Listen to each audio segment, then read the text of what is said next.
മാസം മേഡം അറിയിച്ചിട്ടുണ്ടായിരുന്നു. അറിഞ്ഞതിന് ശേഷം വീണ്ടും മേഡത്തേക്ക് SI ആയിട്ട് വർക്ക് ചെയ്യാനുള്ള ഒരു ഭാഗ്യത്തിലേക്ക് എന്തായാലും നമ്മുടെ ചടങ്ങിലേക്ക് നമുക്ക് കണക്ട് ചെയ്യാം.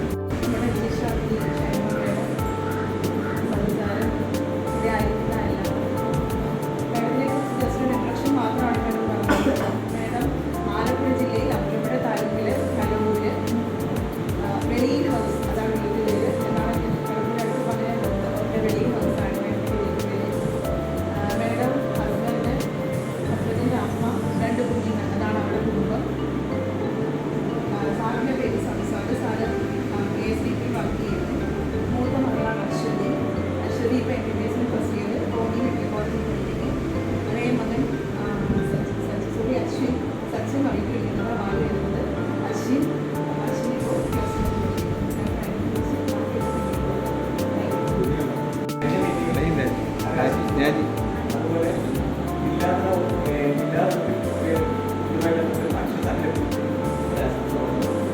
ശേഷവും ഇപ്പോൾ വീണ്ടും ശേഷം വീട്ടിലേക്ക് ആണെങ്കിൽ DSOയുടെ റിക്വയർമെന്റുമായി ഇത്രയും കാര്യം ഇത്രയും 4 പ്രാവശ്യം ആണവത്തെ 5 വീട്ടിൽ വേണ്ടി സംസാരിക്കാൻ പറ്റില്ല. എന്ത് കാര്യങ്ങളായാലും കാര്യമായി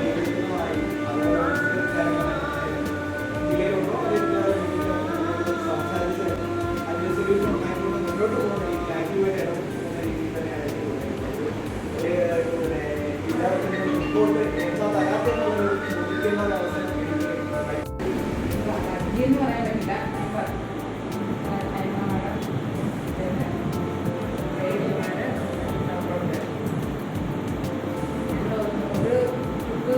ആശംസയൊക്കെ അർപ്പിച്ച് വിട്ടതാണ്. സാറ് പറഞ്ഞാൽ വീണ്ടും ഒരു അവസരം ആദ്യമായിട്ടാണ് ആശംസ അർപ്പിച്ചു കഴിഞ്ഞാൽ പിന്നെയും അതൊരു ഭാഗ്യമായിട്ട് കാണും. കണ്ടാണ് ഇങ്ങനെ ഒരുക്കിത്തന്ന സുജിത്തിന് പ്രത്യേകം നന്ദിയായിരിക്കും. പിന്നെ പ്രത്യേകിച്ച് പറയാനുള്ളത് ഞാൻ 2015 പട്ടണക്കാട് ബ്ലോക്ക് ചെയ്യുമ്പോഴാണ് ഞങ്ങൾ ഫോണിലൂടെയാണ് പരിചയപ്പെടുന്നത്. അല്ലാതെ ഞങ്ങൾക്ക് നേരിട്ട് കണ്ടറിയില്ല. ഫോണിലൂടെ അഗ്രികൾച്ചറിൻ്റെ കുറച്ച് ഡീറ്റെയിൽസൊക്കെ ചോദിച്ച് അങ്ങനെയാണ് അന്നൊരു പരിചയമുണ്ട്. പിന്നെ ഒരു ഗ്യാപ്പ് വന്നു. പിന്നീട് ഇവിടെ വന്നു കഴിഞ്ഞിട്ടാണ് പിന്നെ ഞാനിവിടെ കഴിഞ്ഞ ഓഗസ്റ്റിലാണ് ജോയിൻ ചെയ്തത്. ഇവിടെ ഒരു പ്രാവശ്യം വന്നിട്ടുള്ളൂ. ഈ ഒരു പ്രാവശ്യം വന്നിട്ടുള്ളൂ. അതുപോലെ ഇൻട്രാക്ഷനെ പറ്റിയത് ഞങ്ങളുടെ മീറ്റിങ്ങിൽ വരുമ്പോൾ നമുക്കൊന്നും പറഞ്ഞു പോകുന്നു.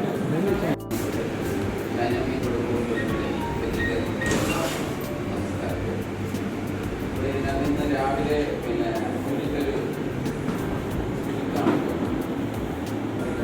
ഞങ്ങളുടെ ഒരു കുടുംബമായി നയിച്ച പ്രിയപ്പെട്ട DSOയ്ക്ക് ജോലിസ്ഥലമായ മനോഹരമായ ദിനങ്ങളുടെ ഓർമ്മയ്ക്കായി ഈ സ്നേഹോപകാരം സമർപ്പിക്കും. അവിടെ ഉള്ളിൽ നിന്ന് വന്ന വാക്കുകൾ നിങ്ങൾക്കറിയാം. നിങ്ങളുടെ ഉള്ളിൽ നിന്ന് വന്ന വാക്കുകൾ നിങ്ങൾ എല്ലാവരുടെയും വാക്കുകൾ അത് തന്നെയാണ്. നമ്മുടെ ജോലിസ്ഥലത്തെ ഒരു കുടുംബമായിട്ട് കൊണ്ടുപോകുക, ആ കുടുംബത്തിലെ ഓരോ അംഗത്തെയും പ്രത്യേകം മനസ്സിലാക്കുക. അത് പലപ്പോഴും എനിക്കും ഷൈനമൻ ഓരോ കാര്യങ്ങളും നിങ്ങളുടെ എന്തെങ്കിലും ഒരു പ്രശ്നം ഉണ്ടാകുമ്പോഴത്തേക്കും എന്നെ വിളിക്കുമ്പോഴത്തേക്ക്, അല്ലെങ്കിൽ ഞങ്ങളുടെ ഓഫീസർ തലത്തിലുള്ള ജില്ലാ ഓഫീസിലേക്ക് ആരെ വിളിക്കുമ്പോഴത്തേക്കും ഷൈനമ്മയുടെ പ്രശ്നമല്ലത്, നിങ്ങളുടെ പ്രശ്നങ്ങൾ അത് എങ്ങനെ സോൾവ് ചെയ്ത് കൊടുക്കും എന്നുള്ളതാണ് എപ്പോഴും ചിന്തയുണ്ടാവും. പക്ഷേ ആ വയ്യാതിരുന്ന സമയത്ത് പോലും ഇവിടെ ഒരു DSOയ്ക്ക് ചാർജ് ഉണ്ടെങ്കിലും പല കാര്യങ്ങൾക്കും ഞാൻ വിളിക്കട്ടെ എന്നുള്ള മനസ്സിൽ പലപ്പോഴും പ്രൈസിൻ്റെ ഒക്കെ കാര്യങ്ങൾ അത് നമുക്ക് എന്ത് ചെയ്യാന്നൊക്കെ പറഞ്ഞ് അറിയാതിരിക്കുമല്ലോ. അപ്പോഴും ആ സമയത്തും ടെൻഷൻ ജോലിയുടെ കാര്യത്തിലായിരിക്കും. അന്നും എങ്ങനെ അത് ഭംഗിയായിട്ട് കൊണ്ടുപോകാന്നുള്ളതായിരുന്നു. അത്തരത്തിലൊരു നമ്മളുടെ ഒരു DSOയാണ് നമുക്ക് നോക്കുന്നത്. ഞാൻ എനിക്ക് പരിചയം തോന്നുന്ന DSO ആയിരുന്ന കാലത്ത് ഈ ഡയറക്റ്റ് മീറ്റിംഗ് ഒക്കെ ചെല്ലുമ്പോൾ ഞാനായിട്ട് അങ്ങനെ സാധാരണ പരിചയമാകും. ഇങ്ങനെ ശരിയായിട്ട് വന്ന് ERSൻ്റെ കാരണം പല കാര്യങ്ങളൊക്കെ വിളിക്കാറുണ്ട്. കാരണം സാധാരണ എനിക്ക് നിങ്ങളുടെ ഈ ഷോയുടെ ഓരോ ഫോണിൻ്റെ കാര്യങ്ങളൊക്കെ ഇൻഡസ്ട്രിയൊക്കെ ഒരുകൂടി നന്നായിട്ട് സാറിന് അറിയാം. അതായത് ചോദിച്ചാൽ സാറെപ്പോഴും ലൈവിലുണ്ട്. ഒരു ഒന്നിനും ഒരു ബുദ്ധിമുട്ടോ പ്രയാസമോ ഒന്നും ഉണ്ടായിട്ടില്ല. ലൈവിലുണ്ട്. അന്ന് ലൈവ് സമയത്താണെങ്കിൽ പോലും സാറ് ഇതിനകത്തൊക്കെ ഇടപെട്ടത്. പിന്നെ ഇപ്പോൾ ഈ അവസാനം സമയം ഞങ്ങളൊരു പ്രൊമോഷനൊക്കെ ആഗ്രഹിച്ചു. സാറ് ഒരു ദിവസമെങ്കിലും കിട്ടും എന്ന് ഞാനൊക്കെ ആഗ്രഹിച്ചിരുന്നു. അത് എല്ലാവരും കമ്പനി ചുറ്റും ഇടയ്ക്ക് എങ്ങനെയൊക്കെ പോയി. അതിലൊരു സങ്കടം ഇല്ലാതില്ല, എല്ലാവർക്കും ഉണ്ട്.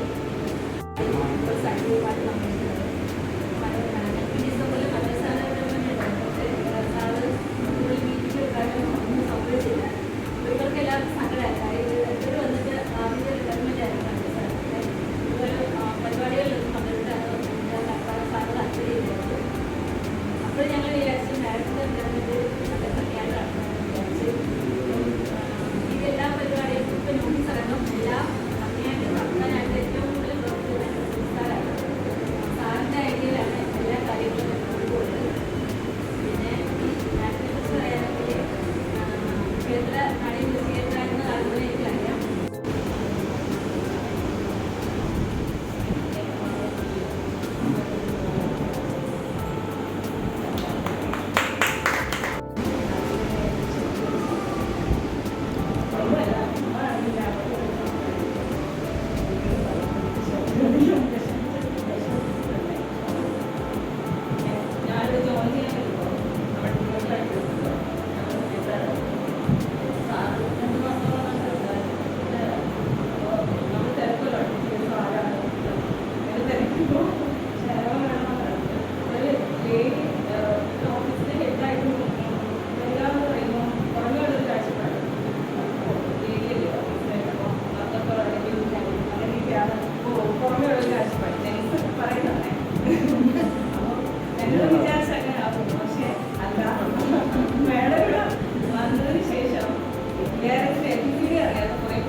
അത് ആണെന്ന് എനിക്കറിയാൻ പറ്റും.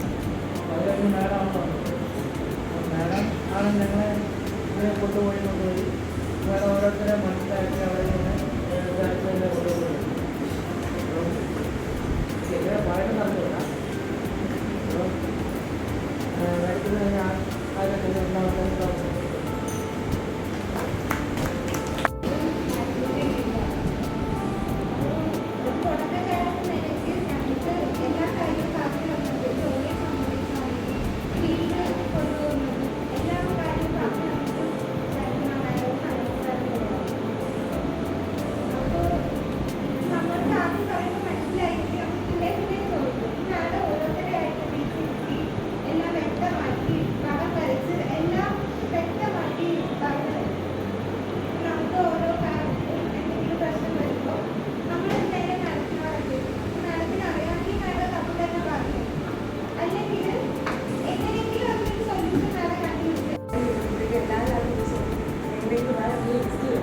അതായത് ചോദിക്കുമ്പോൾ അതാണ് ഞാൻ ടെൻഷൻ ചിരിക്കുക.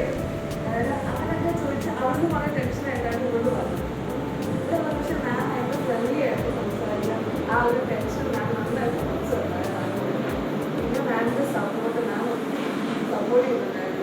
ഇപ്പം ഞങ്ങൾ എന്തെങ്കിലും കാര്യങ്ങൾ അവർക്ക് വേണ്ടിയിട്ട് മാം എപ്പോഴും ഇങ്ങനെ മെസ്സേജ് ഞങ്ങളെന്നെ പറയാറുണ്ട്. മാം എങ്ങനെയെല്ലാം ഓർത്തിരിക്കും. ഞങ്ങൾ ഒരാളുടെ കാര്യങ്ങൾ ഞങ്ങൾക്ക് എന്തെല്ലാം ഓർത്തിരിക്കാൻ പറ്റാറില്ല. അപ്പോൾ മാം എല്ലാവരുടെയും കാര്യങ്ങൾ കറക്റ്റായിട്ട് ഓർത്തിരുന്ന് പറയുമ്പോൾ ഞങ്ങൾ കേൾക്കാറുണ്ട്. മാം നമുക്ക് കറക്റ്റായിട്ട് അത് മെസ്സേജ് ചെയ്ത് വീട്ടിൽ ലാസ്റ്റ് ഒരാഴ്ച മാത്രമാണ് മാം കുറച്ചങ്ങനെ മെസ്സേജ് ഇല്ലാതിരുന്നത്. ബാക്കി എപ്പോഴും മാം ആ സുഖത്തിൽ ആരുടെ സമയത്താണെങ്കിലും പോലും മാം അങ്ങനെ മെസ്സേജ് ചെയ്തിട്ടുണ്ട്. 2023 ഏപ്രിൽ 30 ആദ്യമായിട്ട് അന്നത്തെ കാര്യം സ്റ്റാറ്റ്സ് ചെയ്ത് വരുന്നത്. ഞാൻ നമ്മുടെ ശ്രേയസാൻ്റെ റിട്ടയർമെൻറ്റ് വിളിച്ചാൽ ഞാൻ മാഡത്തെ കാണുന്നത്. മാഡം ഇൻചാർജ് ആയിരുന്നു. പിന്നീട് ഓഗസ്റ്റ് മാസമാണ് നമ്മുടെ കേസുമായിട്ട് സ്റ്റാർട്ട് ചെയ്തത്. ഇന്ന് 3 വർഷമൊക്കെ ഇപ്പോൾ ഏപ്രിൽ 30. അന്ന് നമ്മൾ പറഞ്ഞത് വളരെ പെട്ടെന്നാണ് കാലം കടന്നു പോകുന്നത്. ഇപ്പോൾ ഭൂമിയുടെ പറഞ്ഞത് പെട്ടെന്നാണെന്ന് തോന്നുന്നു. വളരെ വേഗത്തിലാണ് മാഡത്തിൻ്റെ റിട്ടയർമെൻറ്റ് ആയത്. മാഡത്തിനെ സംബന്ധിച്ച് പറയുകയാണെങ്കിൽ എനിക്ക് ഇപ്പോൾ ആദ്യത്തെ DSO ഉണ്ടായിരുന്ന ജഗദ മാഡം, പിന്നീട് ഉണ്ടായിരുന്ന ഷെയ്ജി മാഡം, അതുപോലെ സജി സാറ്, ഇതിൽ സുരേഷ് സാറ്, ഇപ്പോൾ നമ്മുടെ ഷൈന മാഡം, ഓരോ വ്യക്തികളിൽ നിന്നും ഓരോ കാര്യങ്ങൾ പഠിക്കാൻ സാധിച്ചിട്ടുണ്ട്. എന്നാൽ ഇവിടെ നമുക്ക് വ്യത്യസ്തമായിട്ട് ഇവിടെ എല്ലാവരും പറഞ്ഞു തരുന്നതിനെ വളരെ പഞ്ച്വാലിറ്റിയുള്ള ഒരാളാണ് ഷൈന മാഡം. അതുപോലെ ജോലിയുടെ വളരെ ഡെഡിക്കേഷനുള്ള ഒരാളാണ്. ഓരോ കാര്യം നമ്മുടെ സന്ധ്യ പറഞ്ഞതുപോലെ എന്ത് മെസ്സേജ് വന്നാലും അന്നേരം തന്നെ നമുക്ക് മേഡത്തിന് മെസ്സേജ് എല്ലാ ദിവസവും എനിക്ക് മേഡത്തിന് മെസ്സേജ് വരും. Inspection March 5-നായിരുന്നു. മേഡത്തിൻ്റെ അന്ന് നമ്മുടെ മേഡം നമുക്ക് അഡീഷണൽ ചാർജ് ഉണ്ടായിരുന്നെങ്കിലും മേഡത്തിൻ്റെ ഇൻസ്ട്രക്ഷനാണ് ഞങ്ങൾ അതെല്ലാം കൃത്യമായിട്ട് ചെയ്യാനുള്ള സഹായിച്ചത്. യാതൊരു തർക്കവുമില്ല. എല്ലാം നമ്മൾ കൃത്യമായിട്ട് ഓർമ്മിപ്പിക്കും. നമ്മുടെ PDs ചെയ്യുന്ന കാര്യം, ഞങ്ങളുടെ ഇൻവെൻറ്റാക്സിഡൻറ്റ് എടുക്കുന്ന കാര്യം, ഞങ്ങളുടെ വ്യക്തിപരമായ കാര്യങ്ങൾ, ഞങ്ങൾ ചെയ്യേണ്ട കാര്യങ്ങൾ, ലേഡീസ് എടുക്കുന്ന കാര്യം, ഇതെല്ലാം മാഡം നമ്മളെ ഓർമ്മിപ്പിച്ചുകൊണ്ടേ. അപ്പം ഞങ്ങളുടെ വ്യക്തിപരമായ എൻ്റെ വ്യക്തിപരമായ കാര്യത്തിൽ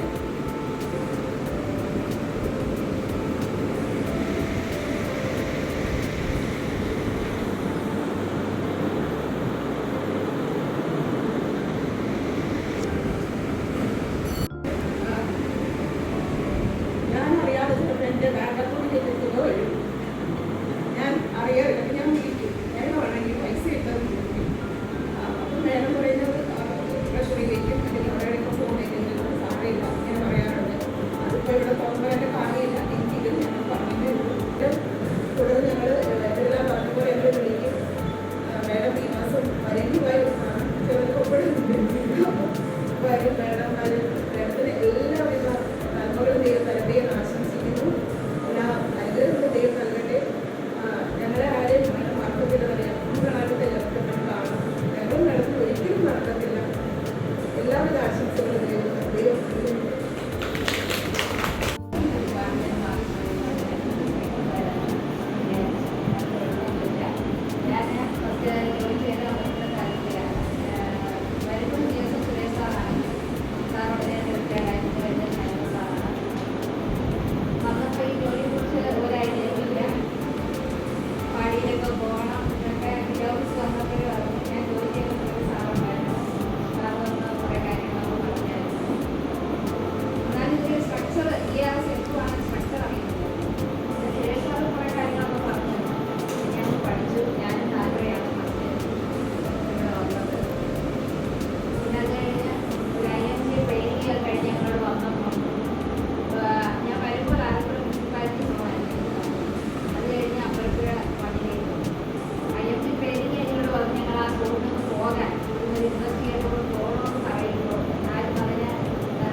സംഭാഷണങ്ങൾ സ്വീകരിക്കുന്നത്